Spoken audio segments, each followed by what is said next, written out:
Get your comms up. Hello, Panther fans, and welcome to another podcast with the podcast of all podcasts. That's the Panther Comms podcast. This is Panther Fan Friday. We got my man Davey back in the building. What's up, Dave? How you doing, man? Yes, sir. Good, bro. Good, bro.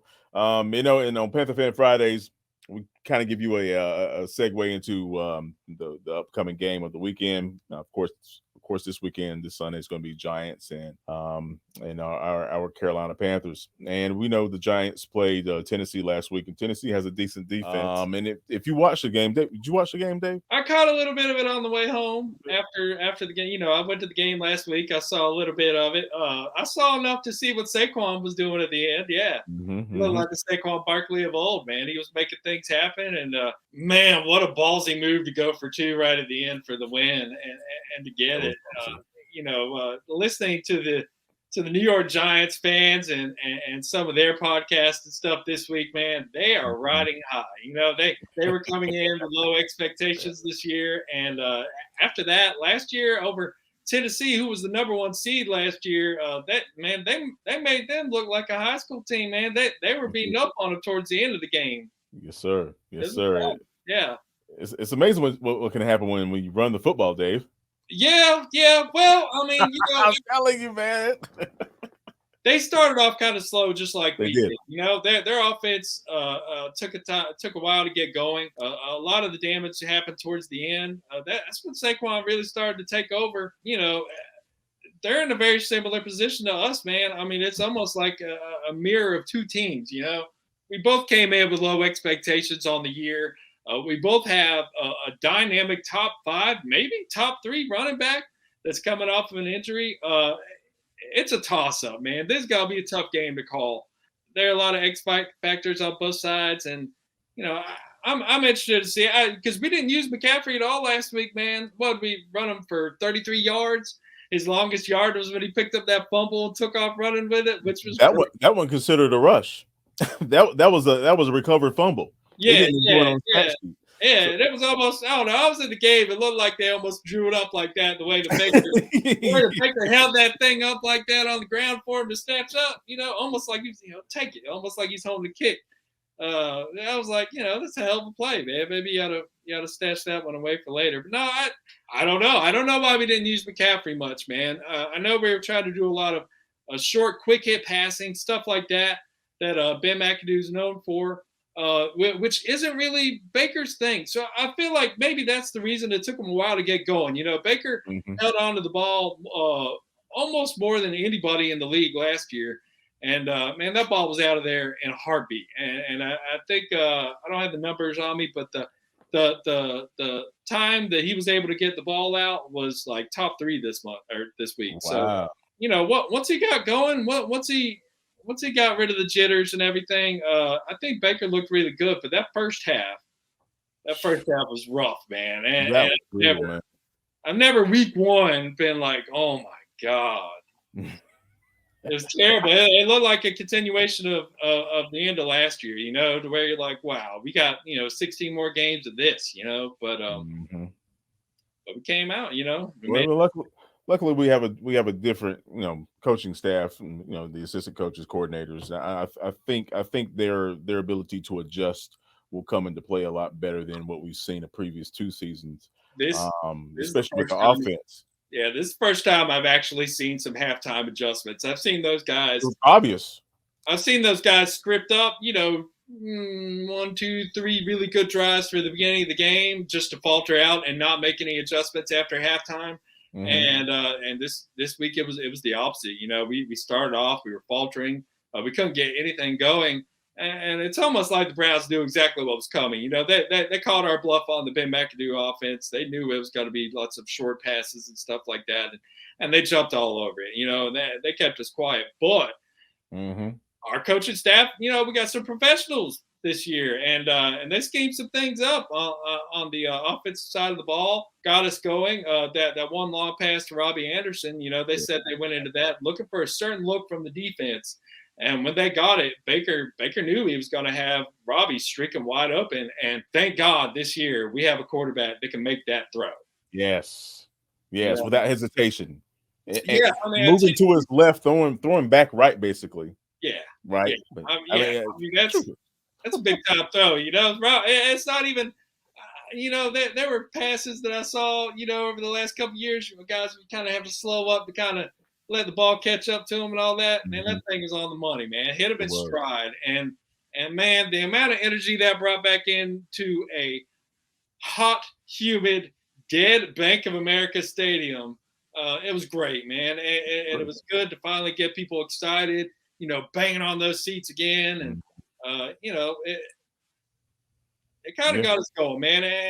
And it was a tale of two halves. I hope that we're going to see more second half football than we did that first half stuff. And I'm confident that second half Baker and the second half Panthers offense is more what we're going to be seeing from going forward. Well, I hope so. I hope so because we got to play a Giants defense that is, as the fact they gave up 17 points to Tennessee early. I mean, it says a lot. I mean, Tennessee was picking them apart. I mean, they pretty much shut down Henry, but I mean, for the most part, but they were getting picked apart by impressive. Tannehill. It's going to be interesting to see whether or not we do get a hot start or a quick start in terms of our offense because we're going to need it on the road. We travel well sometimes we don't. Man. I'm going to be curious to see if we have a slow start on offense, if we can rally in the second half and get things going, because this run defense has not shown me anything I need to be confident about yet, still to this day. No, not at all. That defense was rough, man. We had talked about last week. We talked about the linebacker core and whether or not they'd be able to show up. Shaq played well. Our defensive line played okay. Our secondary, I thought, which I said last week, I think is our strong point, especially on our defense.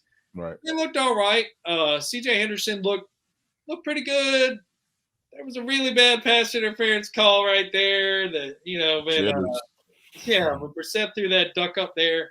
But, aside from that, I think he played well. And we had heard all preseason that he was looking better.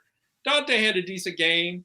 But Joe Horn had 2 holding penalties, and he was really grabby in college, and he was just never, he's handsy. You got to keep in mind this will all be his 5th start coming up, so he's not really had a lot of time to get rid of that. But he's a physical cornerback. He's a big physical cornerback, and he just can't be grabbing on people like that all the time. But the Giants wide receiver core isn't too threatening. You got Kenny Galladay, you got Sterling Shepard, you got James, you got guys that don't really strike fear into you.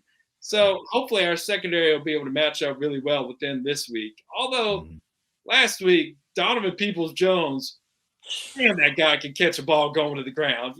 I mean, what is man? For short yardage. Third down situations, man, that guy's sliding to the ground. All you got to do is throw it down there. And that guy's got to slide in and get it. Man, what a have. Yeah, that's great. He put on the clinic. He put on a clinic Sunday on how to catch football, man. So it's possible. It's possible that the Giants could have some receivers that get off on us. Kadarius Toney, I think, is on the injury report, and he's been underwhelming ever since they picked him up. Lots of injuries, just hasn't ever been able to get anything going. Kenny Galladay, the overpriced guy who's just 2 yards or 2 receptions for 22 yards last week. Their receiving leader last week was Sterling Shepard, and he had 71 yards on 2 catches, and a long one was 65 yards. They don't do anything to strike fear into you from there, but their quarterback is a dual threat, and we're going to have to keep an eye on Daniel Jones for sure. Whether we're putting a spy on him, whether Shaq's spying on him or one of the other linebackers, or we bring up Chin or Woods out of the safety box on him, we're gonna have to keep an eye on that guy because, man, when he gets away, man, he can move. Facts, man.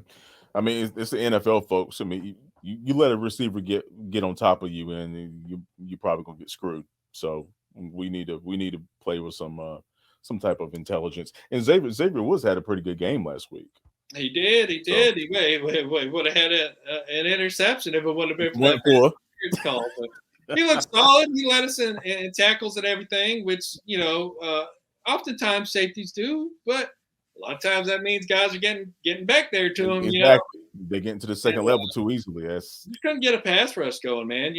I love Brian Burns, but God, he's got no help over there, man.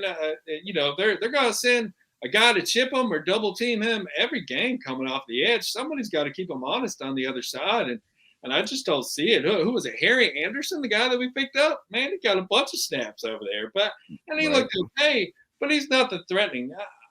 I really hate that we didn't do something to shore up that other end. We kind of left it up to Gross Matos and Haynes and all that kind of play, the edge by committee. But man, you've got to have some pressure over there, or else they're just gonna double team Burns and take him out of the game every time. Yeah, that's facts, man. And like we mentioned last week, bro. I mean, you have to make a team one dimensional so we could put in that package, the obvious pass rush package, blitz package, scheme, whatever, and capitalize on that. But we're not putting up points on the scoreboard. So like Cleveland, they were killing us with the not only the RPO but the fake reverse action. Just hitting us underneath. That's how those pockets, where the linebackers are, that second level, those little pocket areas were forming, was because our linebackers were going away from the middle of the field, and they were getting us underneath with those routes, man, getting those first downs. And I'm afraid New York's going to try to do the same thing. But again, if we stop the run and we can make them be honest about their passing game, our corner is going to shut shit down. I got full confidence in that. But we got to stop that run, bro. Yeah. Well, I mean, we have working in our favor is that the interior of their O-line's been kind of banged up. Their center is on the injury report this week and may not play. They seem to be playing a rotation at left guard between two of their guys. They're kind of suspect up the middle. So, we kind of felt that way about Cleveland last week too, and look how that ended up. So, that part. I don't know. Between Ioannidis and Brown, somebody's got to get up in there, man. I keep hoping. I think all us fans keep hoping that we get to see Derek Brown really bust out and break through and earn that high draft pick, man. But I'm just not seeing it. He's just a space heater, man. And you can find those everywhere. He seems like a great guy, man. I'd love for him to come through, but it just seems to be more of the same thing that we've seen. In all fairness, the last couple years. And folks, if you think back, we had Star and KK, right? That's when we really were giving teams a headache at the in the A gap situation. Oh yeah, we demanded double team on either or, and they beat their Chris Jacobs. Exactly, and they beat their one-on-one. Well, Derek Brown gets doubled, then we don't have somebody on the opposite of Derek that can beat their one-on-one consistently. Now, Ioannidis is a problem. Don't get me wrong, but if you like Cleveland, they ran 74 offensive plays on us. Yeah. Week one. Yeah. You're not going to have your two starters, your two best D tackles with that kind of gear in the fourth quarter. Yeah. Right. So you need to have a third and a fourth option that can beat their one-on-one, and we don't have that, man. Yeah, and some of the backups we got, they're just big space eaters too. Some of the guys almost seem like they'd be better suited for a 3-4. Exactly. 3-front. Just guys that can take their block, not get thrown out of the way, and that's not what we need. Everything got. I'm a believer that everything starts in the trenches. Offensive line, defensive line, and man, we just can't get anything going on the defensive line. Yeah. I want to talk about the defense at the end of the game, but they had a 12th defender out there and the referee and all that stuff. But we should have never been in that position. We should have never put ourselves in that position. We could have had We could have control that game if we had pulled something off in the first half, and we just couldn't get it going, Yeah, and Coach Rule, he's happy about the fact that we put up a lot of yards in the last 35 minutes of the game. That's how you win games. Yeah, he's been telling that fact all week, man.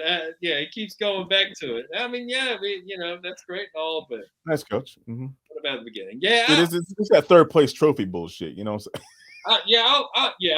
I'll lay off a little this week. I don't want to make too many snap judgments based off of 1 week. Because I don't think the Giants are world beaters, and they just beat the Titans last week. I don't.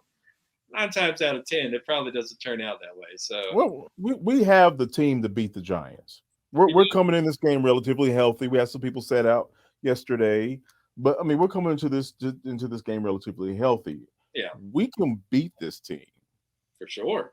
We can beat this team. So don't trip out, folks. And now let's talk about their quarterback who gave us a headache last year, which he never should have. He did. He almost had a perfect game against us last year. Yeah. I mean, he looked good. Yeah. Former Duke too, right? Yeah. And but he had a really efficient game last week too. He was 17 for 21, 188 yards, 2 touchdowns, and 1 really bad interception that was intended for Saquon Barkley. But he was pretty efficient. He did get sacked 5 times. So like we said, if that defensive line get through there, he can be had. But having Barkley as your safety blanket, man, that's money. That's a hell of a blanket. And with everything clicking the way it did last week, they got some good momentum coming into this week. And gosh, man, I'd hate to see us just let him get off on us, man. I don't. The Giants want to be 2-0 really bad, but God, man, we cannot fall to 0-2.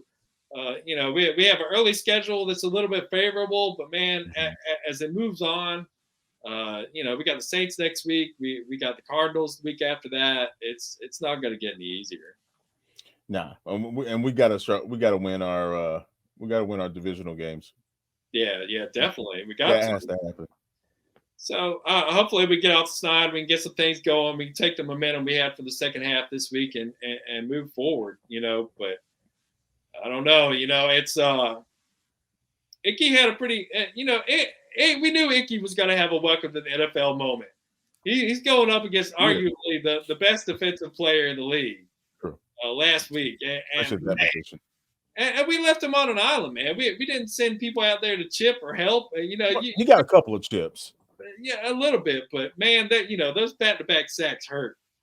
They have the Giants have the rookie Kayvon Thibodeau, who, despite all week hearing that he probably wouldn't play, he says he's very confident that he's got to get out there and play. And man, that guy's a monster. And it will be his pro debut. And I think Icky looked really good in some spots, but he left a little bit to be desired. Our highest rated Pro Football Focus lineman was actually Brady Christensen, which isn't too much of a surprise. He looked like he was coming out strong towards the end of last year and took a lot of snaps at left tackle in preseason. So I think he's pretty solid. We may be building something pretty strong on the left side of the line. So yeah, if we run the football. I really think we could have benefited in terms of Icky, as you were mentioning. I really think we could have benefited if we ran the football to his side a little bit more. But we were shooting ourselves in the foot like typical Carolina Panther fashion, penalties and muff punts. I mean, excuse me, muff punts. The muffed handoff, or a snap. Center. Dude, it's just ridiculous. So we were putting ourselves in a bad situation early. So I kind of understand why we didn't run the football like that. But man, if we could have just got a good rhythm running, I think Icky could get into his own, man. He was gassed in the fourth quarter, bro. Yeah. I mean, that's gonna happen. I mean, he's a rookie and all that, but we played the whole first half like we were trying to catch up or something, man. It shouldn't even been that close at halftime. We were in prime position. There's no reason that we shouldn't have been running the ball. I don't understand that. Then when we bring in, Dante Foreman or Hubbard for a run, man, that's a waste, man. There's no point. Like if you're gonna run the ball, just go ahead and give it to McCaffrey. That's what you pay the guy to do. He's healthy. He looks good. Baker Mayfield had more carries than our two backup running backs. Yeah, I mean, it's just there's no giving it to anybody besides CMC. I feel like it is a waste at this point. If you're gonna run the ball, you might as well give it to your most dynamic playmaker, which he was the highest rated offensive player on our team. And he only had 33 yards rushing. Yeah. He had I think he had a couple of catches. And by far, he was our highest rated. He had 4 catches for 24 yards. I mean, he's efficient, bro. He's so efficient. Yeah. But it's like we were scared to use him, Yeah, I know, right? Be careful. The preseason, I got it. Wrap that boy a bubble wrap, man. I wouldn't even let him in the stadium on game days on preseason. But, why not use him, man? Like, what are we saving him for, Man, I like the fact that they giving him up until Wednesday. Does he take He takes Wednesdays off too, right? Yeah. Wednesdays are his rest days now. So fine. I mean, there's some players who just don't need to practice. They just need to get out there and just do their thing. Because their preparation is ridiculous. Yeah. He's fine. He'll be all right. I'm not gonna go on a AI practice rant, but he'll be all right. So, score prediction. What you think, bro? Shout out to our kicker, Eddie Pinero, last week. I didn't give us an extra 3 points, man, because I said I didn't know how the new kicker would kick. Good job, man. You made that thing, and it was clutch. Hell yeah, bro. It was hella clutch. Oh, gosh. This week, I'm going to be optimistic. I'm going to say we're going to win 27-17. I think we can pull it out, man. I hope we can keep the momentum going from last week. The Giants are the Giants, man. I mean, hopefully they come out looking like they did last week and we just step on their throats. I'm putting a lot of confidence in our defense right now that, they won't just let them go nuts on us. But I don't know, man. We'll see next week how confident I am in that defense, I'm just I just feel like they're better than what they're showing. So I'll give them another week before I start tearing them into them too bad. Fair enough. Yeah, what do you think's going to happen? Well, considering New York is going to run the football, and we are not necessarily confident in stopping said running of the football. I think we're gonna drop 2 in a row, bro. I think it's going to be 24-16 Giants. Yeah. You think kind of that? Yeah, I'm just being just about the opposite of what I did. My optimistic self. Now that's just my logical self. Optimistically speaking, if McCaffrey can put his foot on his cleat on their throat early, and McAdoo can capitalize off of that with some play action, I think it's going to be 34-10. It could be. It's just dead ass serious, because that's how you neutralize a run. You get points on the board, man, and you rely on Jones to beat you with his arm against our secondary. I don't see that happening at all. But that's my optimistic side. My logical side, that we're not going to stop the run again, and we're going to have a hard time catching up. That's just. Yeah, I mean, Saquon might be back. I don't know, but I guess we'll see this week. Yeah, me too. I wish we could stop the run, man, but that they have trouble stopping the run too. So it's two kind of equally matched teams. I feel like it could go either way. Hopefully I'm right, but it's the Ben McAdoo revenge game against the Giants. Hopefully he'll draw up something nice to really go at him, man. I think so, man. I think so. Now he mentioned in his presser that he when he was in Dallas, they played him twice, and he just kind of separated his emotion from him. But come on, bro. You always want to get back at your former team. I don't care who you are. Always. Yeah, you always want to get back. You always want to shove it at your former employer a little bit. Sure, right? Yeah. Baker was so close, man. He was he wanted. I felt so bad for him. I was like, man, I wanted to see Penny Baker so bad, but he got robbed, bro. He got robbed. Yeah. At one point, the Browns fans were chanting something at him, and I couldn't quite make out what it was. But it was after that second sack, and man, they were going nuts. That stadium was about half and half. I'd say. I think that might be being generous to Panthers fans. That's a typical got to do Panthers fan. something about that, man. It's every game last year, even the Jets, just teams where you're like, where are all these fans even coming from? They pack out our stadium. I hate it, but come on, folks, please stop giving your tickets away. I understand if you can't come, but they want to see some winning football, man. I want to see it too, man. I'm right there with them. It gets to be disappointing after a while, but it's still early in the year, man. Still got a lot of meat left on the bone. Sure. Hopefully we take a good bite out this week, man. I'd hate to see us at 0-2, man. That'd be. I was going to reiterate what I was saying. I'm not hoping that we lose. I don't want Coach Rule. Yeah. I don't want Coach Rule to get fired. I don't want to have a whole rebuilding process all over again. I don't want to lose that locker room. It's still early, folks. It's still early, and if you've been watching football for a long time, you know that a team that gets hot mid-season and rallies going on through, i.e. the Eli Giants that wind up going to the Super Bowl, that can happen, right? And that doesn't happen if you have a coaching change, a head coaching change, mid-season. I don't want that to happen.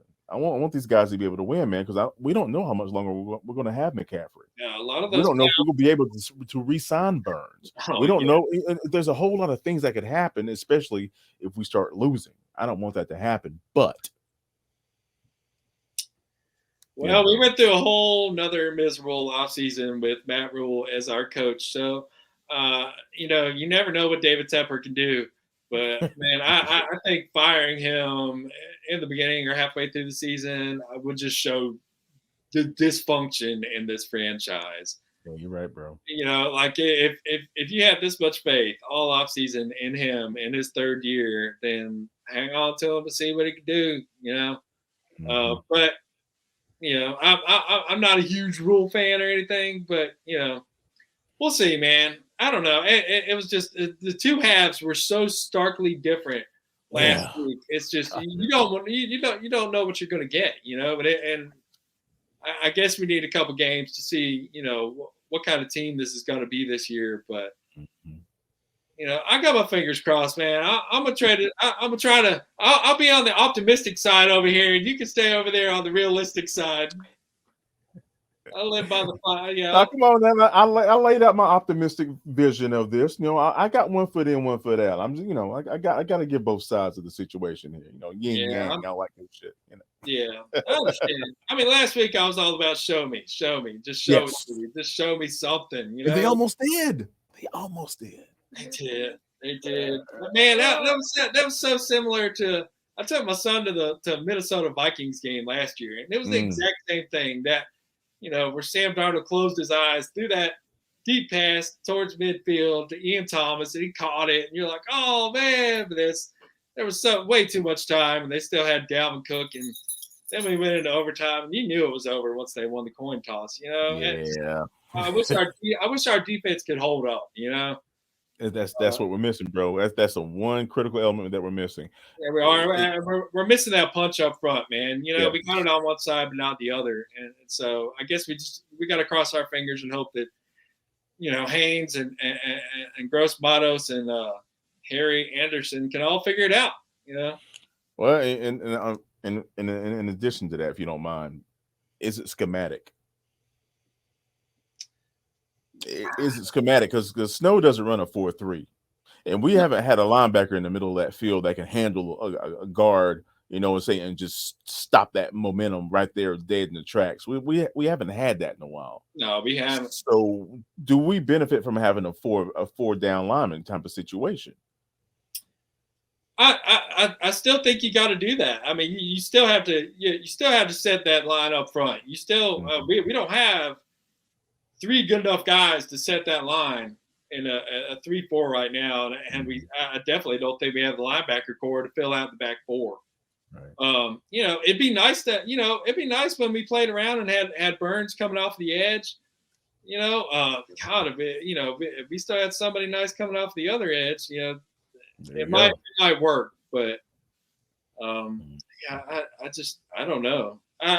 Phil Snow runs kind of kind of flying all over the place, fast college style defense, and sometimes, when that thing is hitting, it's hitting, but man, true. It's the pros, man. Sometimes they can figure it out and they can figure their way, the holes in that defense and everything. And we just don't have enough dogs on that defense. We got Burns, we got Shaq, we got Chin, to some degree we have Dante, but we just don't have enough dogs on that defense to really rely on them like that. Sideline to sideline, we got you all day, but if they coming straight at us. Yeah. Sure.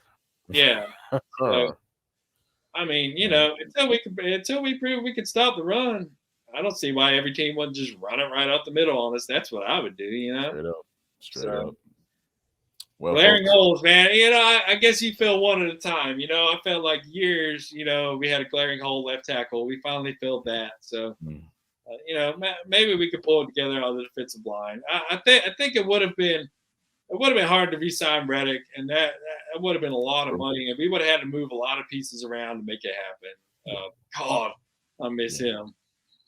He made so much happen, man. I mean, it's just that secondary would be prime to catch all those mistakes that we still have Reddick coming off the other side and Burns. It was a dynamic duo, man. That's for sure. It rushes the quarterback, man, and Daniel Jones had a fumble last week. He had a pick last week, but it's been 4 regular season weeks that we played without getting a turnover. Wow. So, Daniel Jones is a turnover machine, man. I mean, what better week to get back on track than this week? That's that momentum that we need, man. If we can get those turnovers, we get that defense geared up, and we can get points on that scoreboard, man. That would do wonders for that locker room going we gotta do something with them too. We gotta do something, especially to a division game. Yeah, definitely. That's what we need, man. That momentum. Well, ladies and gentlemen, stay tuned. And then I'll have a podcast up with man in the box on Monday about the game and all that good stuff, man. But hey, y'all enjoy the game. It's going to be interesting. It'll be interesting to see how they try to work LaVisca in there and see what he can do, because I think he's a good playmaker too, man. He can make things happen out of the backfield, and he can take. I mean, we're just loaded with him. He's like maybe a poor man's DJ. I was going to say he's a bigger Curtis Samuel. Yeah. Bigger version of Curtis Samuel. Who had a good week last week? Up there in Washington. Oh, Kurt Cole. All right, Panther fans. Hey, appreciate you guys watching the podcast. See you guys next Friday. And hey, man, enjoy the game. I think we could pull it off, but we'll see. We'll see, man. Fingers crossed. Fingers crossed. Appreciate you, Dave, man. Thanks again. Yeah, brother. Thanks for having me. Yeah, man, no problem. What's your Twitter handle? It is @original_D Wade. That was the first one. Right on, man. Give him a follow, folks. Yes, sir. And we'll see you guys next Friday. Yep. And as always, keep pounding. Keep pounding. Yes, sir. Appreciate y'all.